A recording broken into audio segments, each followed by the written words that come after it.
সিরিয়ায় আসাদ পরিবারের পতনের মধ্য দিয়ে আরব বিশ্বের নেতৃত্ব চলে যাচ্ছে আমেরিকা, ইসরায়েল ও তুর্কির মতো অনারবদের হাতে, এমনটাই মনে করছেন আন্তর্জাতিক বিশ্লেষকরা।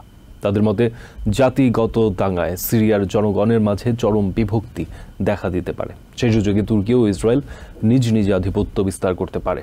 এদিকে সিরিয়ার একটি কারাগারের ভূগর্ভস্থ গোপন সেলে বন্দির খোঁজে তল্লাশি চালাচ্ছেন স্বজন ও উদ্ধারকর্মীরা। বলা হচ্ছে কুখ্যাত কারাগারটি ছিল বাশার আল আসাদের কসাইখানা।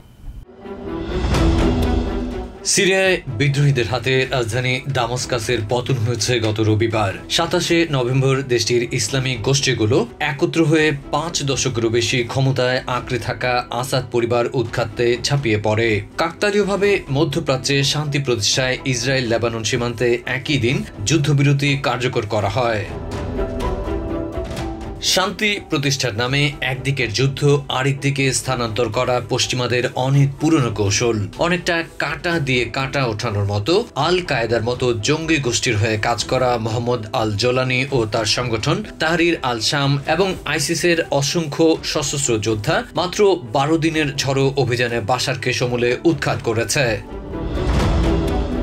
এই যুদ্ধে ভূ রাজনৈতিকভাবে কাদের জয় হয়েছে এখন চলছে সেই বিশ্লেষণ। কিন্তু তথাকথিত আরব বসন্তের নামে গৃহযুদ্ধে সিরিয়া পুরোপুরি বিধ্বস্ত।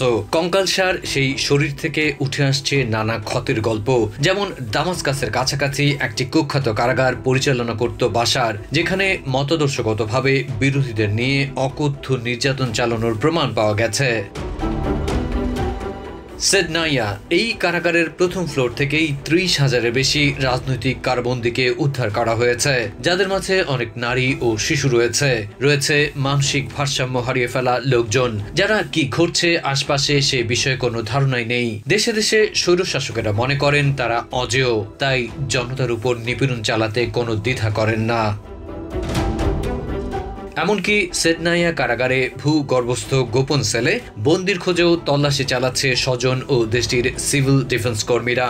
বলা হচ্ছে ওই কারাগার বাশার আল আসাদের কসাইখানা ছিল, তাই তো হাজারো মানুষ ছুটে যাচ্ছে এটি দেখতে।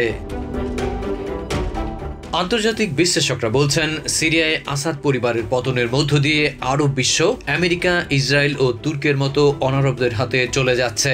তাদের মতে সাদ্দাম হোসেনের পতনের পর ইরাকের যে অবস্থা হয়েছিল, ঠিক সেই ধরনের জাতিগত দাঙ্গায় সিরিয়ার জনগণের মাঝে চরম বিভক্তি দেখা যেতে পারে। সেই সুযোগে তুর্কি ও ইসরায়েল নিজ নিজ আধিপত্য বিস্তার করতে পারে। এরই মধ্যে আইডিএফ সিরিয়ার ২৫০টির বেশি লক্ষ্যবস্তুতে বিমান হামলা চালিয়েছে। গোলান মালভূমিতে দখল করে নিয়েছে বিস্তীর্ণ অঞ্চল। তার মানে আন্তর্জাতিক একটি চক্রান্ত এই ক্ষমতার পালাবদলে সক্রিয় ভূমিকা রেখেছে, তাতে কোনো সন্দেহ নেই। আর তাতে বরাবরের মতো বলি হয়েছে সাধারণ মানুষ। Adib Mohammad, TVN24 news desk.